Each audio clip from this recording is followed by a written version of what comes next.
ಪಿತೃಪಕ್ಷ ವರ್ಷದಲ್ಲಿ ಒಂದು ದಿನ ನಮ್ಮ ಪೂರ್ವಜರನ್ನು ನೆನೆಸ್ಕೊಂಡು ಪಿಂಡ ಪ್ರದಾನ ಮಾಡ್ತೀವಿ. ಅವರಿಗೆ ಇಷ್ಟ ಇರುವ ಅಡುಗೆ ಮಾಡಿ ಸಮರ್ಪಿಸುತ್ತೀವಿ. ಆದರೆ ಏಕೆ? ನೀವು ನಂಬ್ತಿರೋ ಇಲ್ವೋ ಗೊತ್ತಿಲ್ಲ, ಇದು ಕರ್ಣನ ಲೈಫಲ್ಲಿ ನಡೆದ ಘಟನೆ. ಕುರುಕ್ಷೇತ್ರ ಯುದ್ಧದ ನಂತರ ಕರ್ಣ ಸ್ವರ್ಗಕ್ಕೆ ಹೋಗ್ತಾನೆ.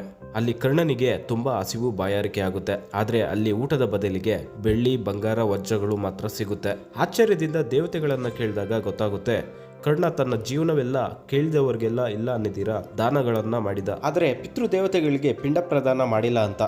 ಅದಕ್ಕೆ ತನ್ನ ಆತ್ಮಕ್ಕೆ ಊಟ ನೀರು ಸಿಗುತ್ತಿಲ್ಲ. ಆಗ ದೇವೇಂದ್ರ ಕರ್ಣನನ್ನ 16 ದಿನ ಭೂಮಿಗೆ ಕಳಿಸಿಕೊಡ್ತಾನೆ. ಕರ್ಣ ಭೂಮಿಗೆ ಬಂದು ಪಿಂಡ ಪ್ರದಾನ ಮಾಡಿ ಹೋಗ್ತಾನೆ. ಈ 16 ದಿನಗಳನ್ನೇ ನಾವು ಪಿತೃಪಕ್ಷ ಅಂತ ಮಾಡ್ತಿರೋದು. ಈ 16 ದಿನಗಳಲ್ಲಿ ನಮ್ಮ ಪಿತೃದೇವತೆಗಳು ಭೂಮಿಗೆ ಬಂದು ನಾವು ಕೊಟ್ಟಿದ್ದನ್ನ ಸ್ವೀಕರಿಸಿ ನಮ್ಮನ್ನು ಆಶೀರ್ವದಿಸುತ್ತಾರೆ ಅನ್ನೋ ನಂಬಿಕೆ. ಇದು ಕಥೆಯಲ್ಲ, ಗರುಡ ಪುರಾಣ, ವಿಷ್ಣು ಪುರಾಣ, ಮಾರ್ಕಂಡೇಯ ಪುರಾಣ ಅಂಡ್ ಮಹಾಭಾರತದಲ್ಲಿ ನಿಜವಾಗ್ಲೂ ಇದೆ. ಇದ್ರ ಬಗ್ಗೆ ನೀವೇನಂತೀರಾ? ಕಾಮೆಂಟಲ್ಲಿ ತಿಳಿಸಿ.